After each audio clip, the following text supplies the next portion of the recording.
We're also recording this now. A very happy Friday. How's the weather up there? Wet and cold. Oh my Good goodness. afternoon, everybody. Welcome to Sunshine and Transparency. It's Friday, February 23rd. Ishmael Mondes in Austin, Texas. Tony Christ here in Falls Church. Yeah, just wet and cold. That's about the only way to This describe is it. this is the best time of year in Austin. It is 78 degrees and sunny. Now 3 months from now it'll be 108 degrees and I won't be able to go outside, but I am enjoying the sunshine. Well, three Right months now. is May. I don't know Yeah, if it'll be that hot. Anyway, it's pretty hot, pretty fast here. Yeah, sadly, but yeah, we'll enjoy it while we can. okay, just a little preview of what's to come. Next week, I thought we would go back to immigration. I've written down some thoughtful suggestions of how we should change our system. And we, everybody's fairly critical about what's going on today on the border. Even the Dems have flipped around now and they're critical of it too. But nobody's come up with a viable solution. So I've got about 4 or 5 bullets I want to share with everybody. And I relate them to my dad's immigration, actually. And Ishmael, I'm sure, will have some ideas to reflect on it. That's next week. We also have a request from a viewer. She was in a competition for AI, and she wants us to talk about AI. So that may take a week or two, but we're going to get back to that, and we're going to talk about AI coming up in the future. Now, today we're going to talk about Thucydides. Thucydides. Now, who is Thucydides? Thucydides was a historian. Now, you ready for when he was a historian? He was a historian 5 centuries BC. His dates were approximately 470 BC to 404 BC. He was the first one to record in history the Peloponnesian Wars, largely between Greece, the city-state Athens, and Sparta, a city-state that was challenging Athens. Now, he did a bunch of interesting things. Now, remember, this is almost 500 years before Christ. Okay. Now he discussed Pericles. Pericles should have a lot of interest for us because he started democracy. And he was the first, he always commented, Thucydides commented about Pericles. He said he had such vocal skills, he could patch up all the holes of politics while he was trying to govern. And at that time, the Athenian state was supreme. It was the strongest state in the world. The challenger state was Sparta, another Greek city-state. And the Peloponnesian Wars happened in 3 segments and took in excess of 20 years. Cost an estimated 18,000 soldiers back then when the populations were tiny. Now, he said some really interesting things. One of his quotes was, "A man that has knowledge but doesn't have the power to implement his knowledge is no better off than a man who has no knowledge." And that was a quote from him. The other thing, aside from being the first recorded historian in history that we're aware of, he also gave a warning. It was called Thucydides Trap. And we're going to see how this may come into play today. Now, what was Thucydides' trap? He said a rising power threatens to displace a ruling power. A violent clash is the rule. That was his trap. When a power challenges a ruling power and the rising power is challenging them, the rule is a violent clash. That's Thucydides' trap. Now, how might that be relevant? When we look back in Athens, the beginning of democracy, 430 BC, 410 BC, you see what happened. Sparta made a treaty. They were at a standstill. They had a 20+ year war underway, and they were pretty much at a standstill until Sparta made a treaty with the Persian Empire. Now, who are the Persian Empire? How about Iran? That is the Persian Empire. And when they did that, the Persian Empire came in and they disabled the Athenian navy. And Athens lost. By 400 BC, they were subjugated by the Spartans and the Persians. So they lost power at that time. They became a subjugated state. Now, does that bear any relevance to today? Well, let's look at the evidence. Let's say that we're the supreme power, we're a democracy, just like the ancient Athens government was at that time. And let's say China is a rising power, a wannabe, for lack of a better word.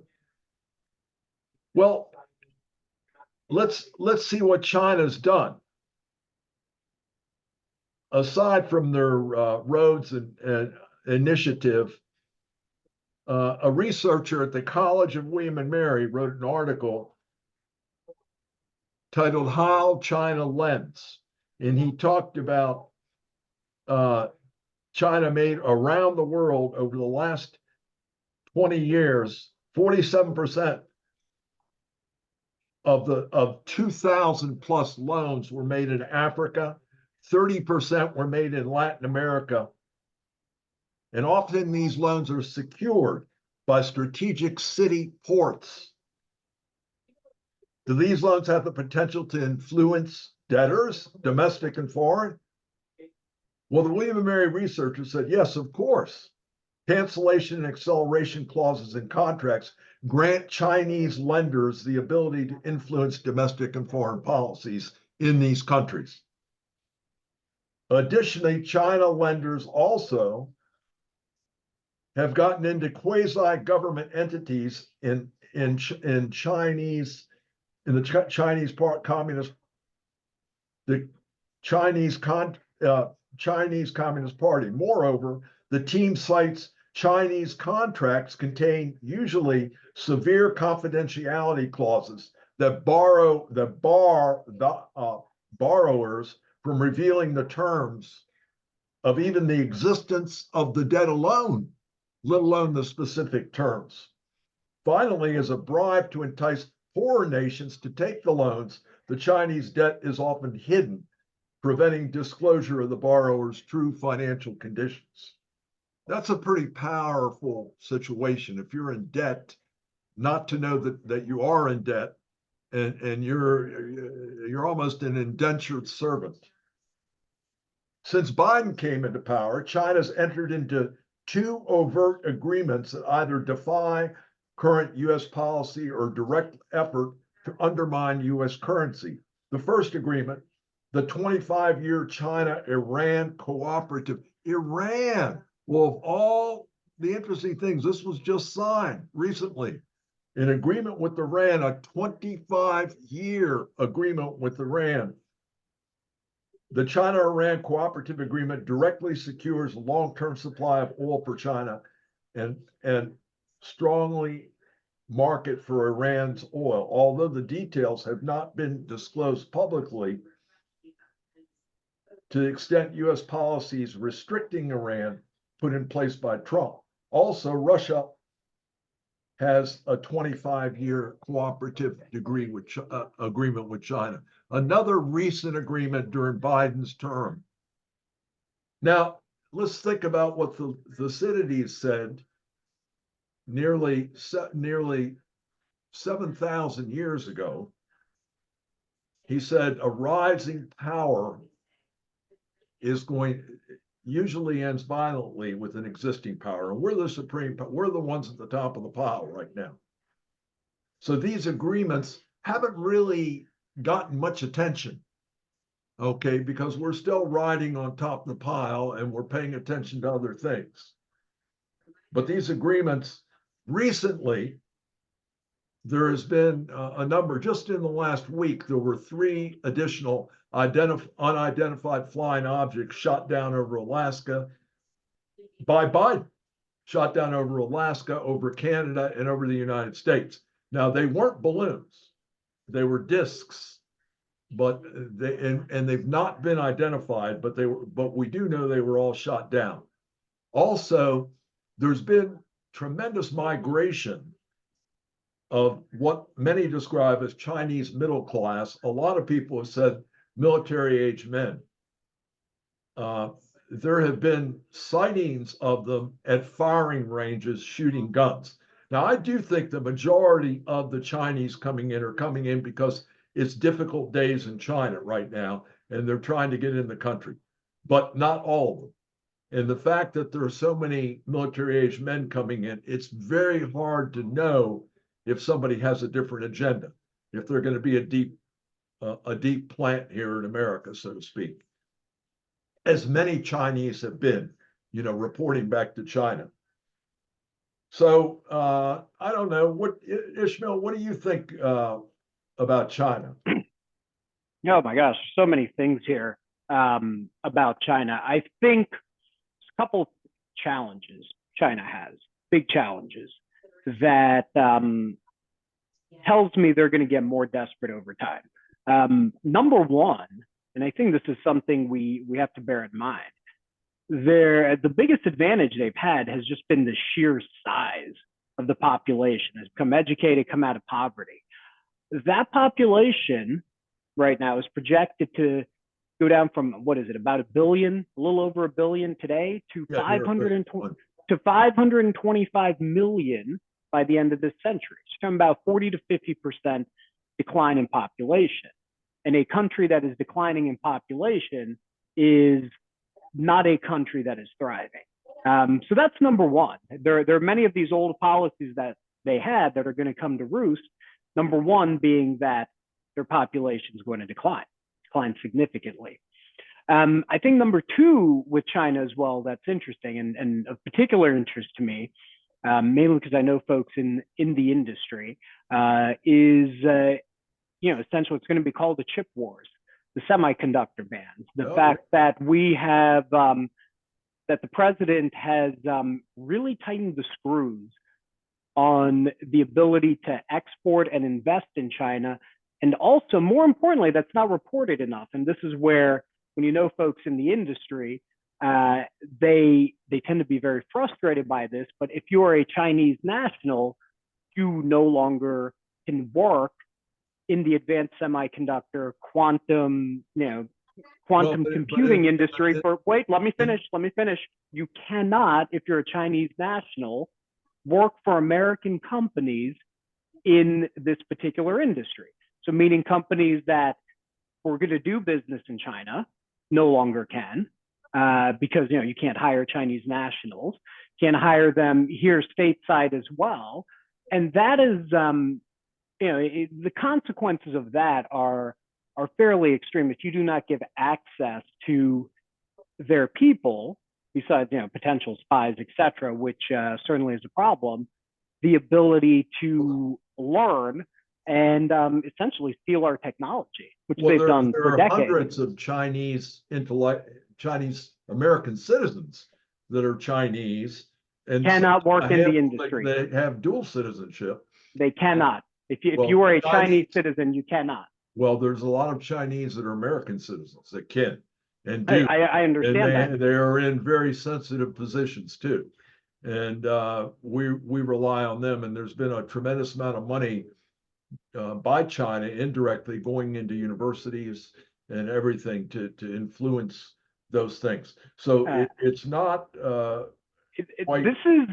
know it is as dramatic as I'm saying that if you have dual citizenship, for example, you cannot work in the industry. Now, is someone who has taken an oath to the United States and chosen to become a citizen and gone through the process. Certainly, if you're a naturalized citizen, right? I don't think, you know, there are many, to your point, many Chinese who've come here who I've worked with, you've worked with, who've been, they're wonderful, loyal Americans, and some aren't. And some aren't. Of them all the time, and we some, wonder. You got to wonder about the ones that say they're wonderful, loyal Americans when they have absolutely in China today. During World War II, we actually imprisoned everybody that was Japanese. We didn't even ask them if they were loyal or not.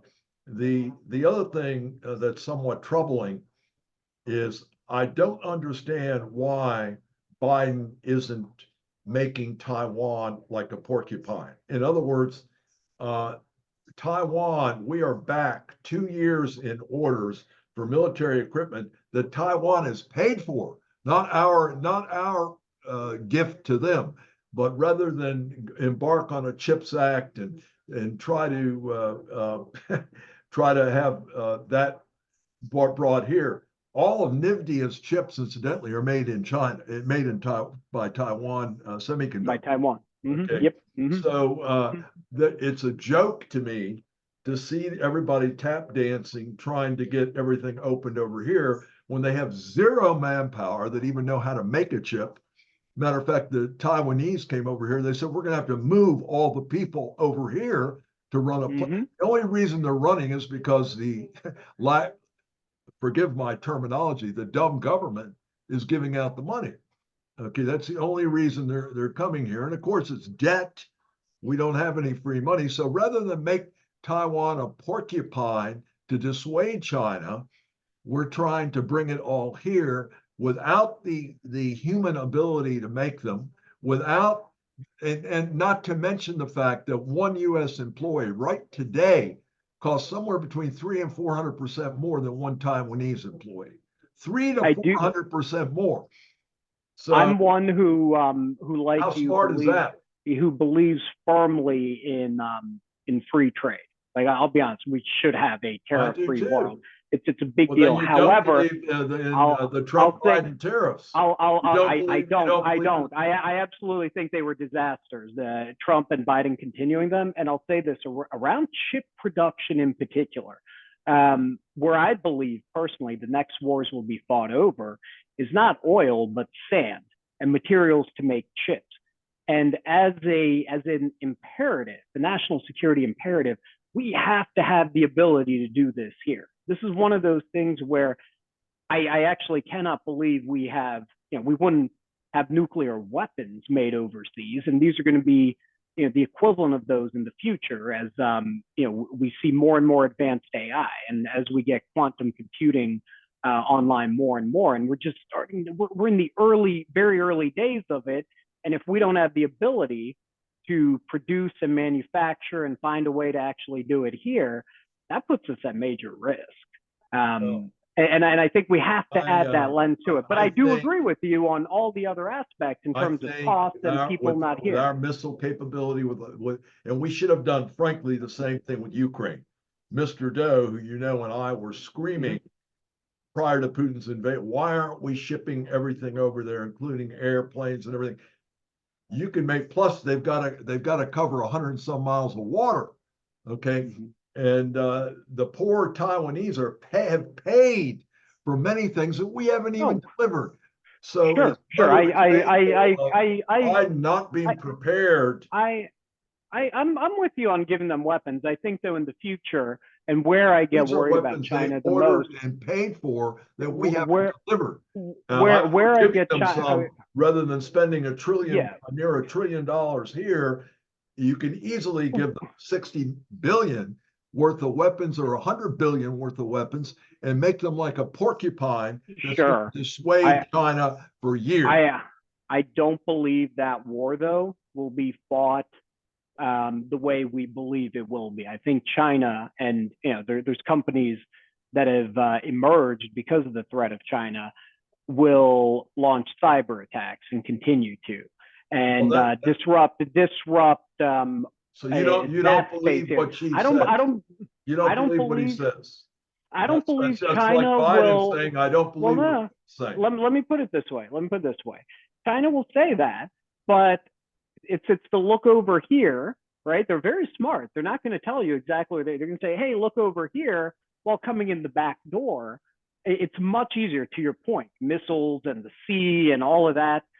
Why fight that way when you can just hack the local water plant and take it offline, and suddenly a million people in America don't have access to water, right? That's the future of Well, you're talking warfare two things here. right now. You're talking over here. With Taiwan, he's It told would be his the same thing military to be Taiwan. ready by 2027. But It would be the same thing. my question is, why wait till then with a weak president in office right now? In other words, a guy that's shown his colors already. Why wait Well, till? and I'm trying to get a sense of, just as I'm looking up, I pulled up a BBC article about Beijing being angry about, this is from November, about military equipment going to Taiwan as well. And this is, I'm happy to put it in the chat here, but the U.S. is quietly arming Taiwan to the teeth, and this is November 5th, 2023. The president signed off on grants for Taiwan to purchase American military equipment. Chinese says it deplores and opposes what Washington has done. I don't think there have been grants. I think they signed off on them purchasing things. I think they're using their own money. We're not doing. Yeah, and then there was another military package here, trying to get it out of that. There was another military package last summer. So I'm just trying to make sure we're on prior the to same last page year here with it. Last I'd read, we haven't even given them what they ordered prior to last year. We've approved more sales. And why, again, he's not rushing all that stuff over there to make them like a porcupine is beyond belief to me. I mean, I scratch my head and wonder why they don't do it while Biden's in there. Well, let me see here also with this. So this is an article Cato has as well that's talking about the backlog weapons over there. So it's a significant sum. It's in the billions here. I'm just trying to see.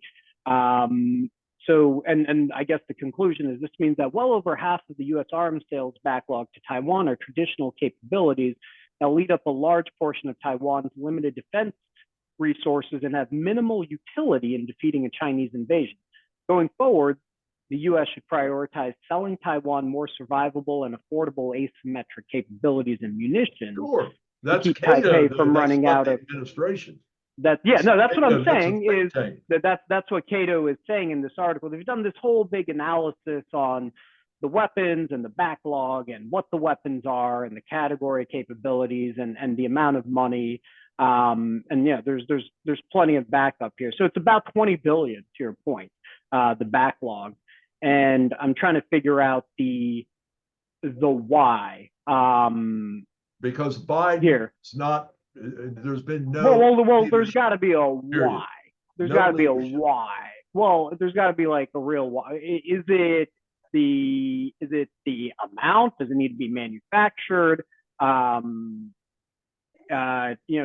for example, right? They purchased billions of dollars of tanks, but it doesn't. I'm trying to figure out the real why here with it. So that's more so it. Like, well, why don't you ask Lloyd and Joe Biden? Well, if I had access to them, I certainly would. But it's just really interesting to me as to why. Here we go. Let's see here. The real reason for the backlog. And sorry, I'm now looking through it because I'm genuinely curious about it. Was it weapons went to Ukraine, or was it that's not? Doesn't seem to be it. So Thucydides says a rising power threatens to displace a ruling power. A violent clash is the rule. That was what Thucydides Trap is. And we're discussing it in the context of China, where we have concerns about it. China is, in the last 3 years, we've discussed directions they've taken directly to unify with other countries that are not friendly to us, including Iran, including Russia. Brazil, India signed part of the add-on BRICS countries with them too. And it should be a concern, but it's not really raising red flags.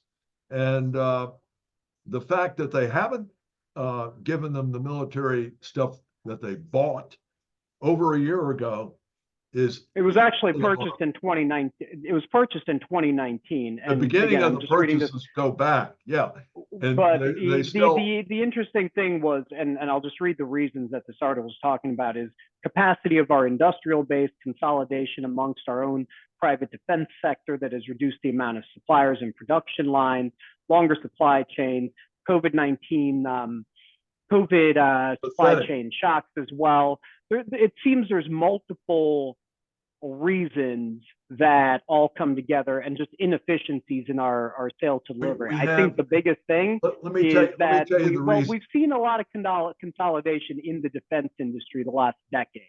And to me, that appears as one of the big drivers here. Let me tell you the reason. We have leadership that projects onto others what they think and doesn't take them at their word. We saw it in Ukraine. We've seen it in different places all the way back to Obama's failed leadership in the Ukrainian part of the world. And we're seeing it today. We're seeing it we're not only seeing it in the Mideast, we're seeing it also with respect to Taiwan. They're not taking dictators at their word. Putin not only signaled, he said he was going to invade dozens of times before he actually did it. But we have leadership that didn't believe him and kept trying to diplomatically solve a relationship, imposing the person in charge's belief over the man who was telling you what he was going to do. This man is telling you the same thing. The only question is when.